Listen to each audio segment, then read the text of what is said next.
Assalamualaikum warahmatullahi wabarakatuh. Bismillahirrahmanirrahim. Alhamdulillahil wahidil ahad, al-fardis samad, alladzi lam yalid wa lam yulad wa lam yakul lahu kufuwan ahad. Asyhadu an la ilaha illallah wahdahu la syarika lah wa asyhadu anna Muhammadan abduhu wa rasuluhu la nabiyya ba'dahu. Allahumma salli ala nabiyyina Muhammadin sallallahu alaihi wasallam wa ala alihi wa sahbihi ajma'in. Amma ba'd. Para pemirsa yang saya hormati, alhamdulillah, syukur kita panjatkan kehadirat Allah Subhanahu wa taala. Pada hari ini Allah masih tetap mengaruniakan kepada kita semua kesehatan meskipun dalam suasana keterbatasan. Mudah-mudahan dengan syukur yang senantiasa kita perbaiki, Allah akan memberikan nikmat yang lebih baik, lebih banyak dan lebih berkualitas untuk kita semua, baik nikmat jasmani maupun nikmat rohani. Selanjutnya, seorang ulama yang sangat terkenal. Beliau adalah Profesor Dr. Hamka. Beliau pernah mengatakan bahwa dengan ilmu hidup manusia akan menjadi mudah. Dengan seni hidup manusia akan menjadi indah.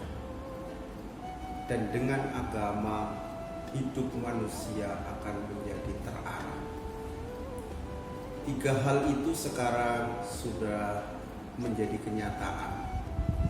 Seperti sekarang dalam suasana pandemi seperti ini, kita susah untuk berkomunikasi langsung.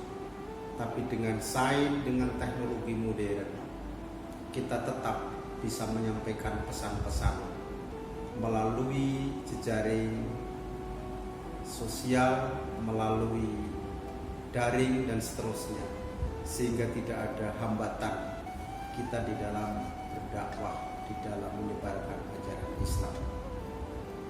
Ini semua merupakan hal yang patut kita syukuri bersama, tapi kita juga harus waspada bahwa yang namanya sains dan teknologi modern itu kayak pisau bermata dua.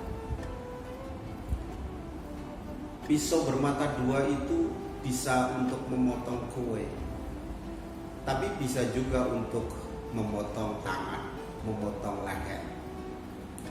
Persis sains dan teknologi modern yang berkembang saat ini bisa untuk menyampaikan pesan-pesan positif, bisa untuk berdakwah, tapi juga bisa untuk memfitnah, bisa untuk menyebarkan informasi-informasi yang tanda kutip mungkin tidak bertanggung jawab, bahkan bisa dijadikan sebagai sarana kemaksiatan.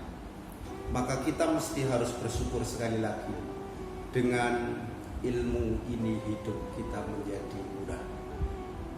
Bahkan Rasulullah Muhammad SAW menegaskan di dalam salah satu hadis, man arada dunya fa'alaihi bil ilmi. Barang siapa yang menginginkan kebahagiaan, kejayaan, kesuksesan dunia, dia harus menguasai ilmu.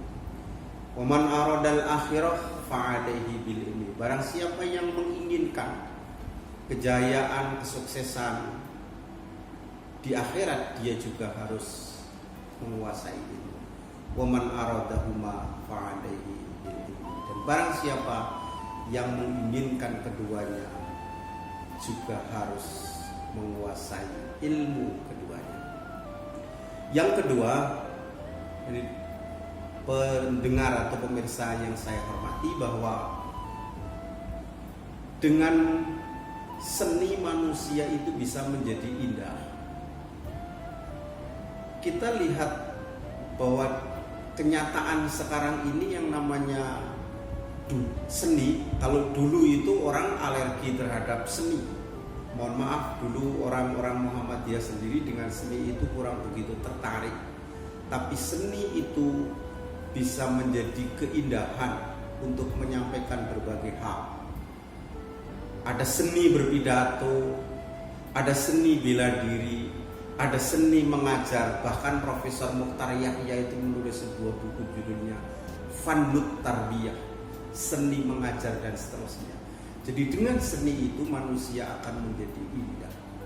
Maka kita sebagai orang Islam mesti harus memberikan kesempatan kepada anak-anak kita, kepada generasi kita yang memiliki bakat-bakat seni, diberi keleluasaan, diberi kesempatan untuk mengembangkan bakatnya itu dengan baik.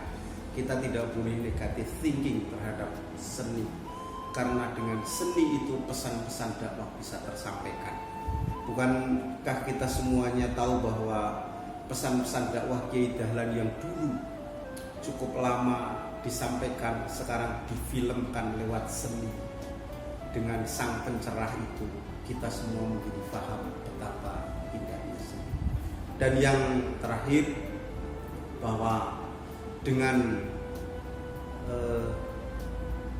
agama seorang atau manusia itu hidupnya menjadi terarah. Sekarang kita melihat kenyataan bahwa betapa banyak orang-orang yang kurang terarah hidupnya. Dia mengandalkan nalurinya, dia mengandalkan tradisinya. Bahwa agama itu kalau dalam bahasa Jawa itu, kalau baju itu namanya ageman. Ageman itu ketika dipakai seseorang akan menjadi indah. Kalau manusia tidak mengenakan busana, tidak mengenakan ageman, dipandang itu mungkin kalau kita melihat orang gila yang tidak berbusana malah justru malu sendiri. Tapi ketika kita berbusana menjadi indah. Hak agama itu seperti itu. Pakaian batin yang harus tembus kepada kondisi fisik kita, real kita, bahwa agama itu akan mengarahkan kehidupan kita. Bagaimana kita bermasyarakat, bagaimana kita bergaul, bagaimana kita berbudaya, bagaimana kita bekerja, bagaimana kita mencari nafkah, semua itu harus dituntun dengan agama. Karena agama ini akan mengarahkan manusia, dan orang-orang yang lepas dari agama justru kehidupannya nanti akan menjadi lebih rendah dari binatang. Al-Quran mengatakan balhum kal an'am, mereka seperti binatang yang tidak beragama. Balhum adallu wa adallu, mereka itu lebih rendah dan lebih rendah dari yang paling rendah. Kalau Al-Quran surat At-Tin itu mengatakan manusia itu kalau tidak beramal soleh, tidak dibingkai dengan agama, dia akan menjadi asfala safili, lebih asfal dari aspal. Aspal itu adalah minyak yang paling rendah. Sehingga manusia yang tidak dibingkai dengan agama, tidak disandangi agama, maka dia akan menjadi lebih rendah dari yang paling rendah.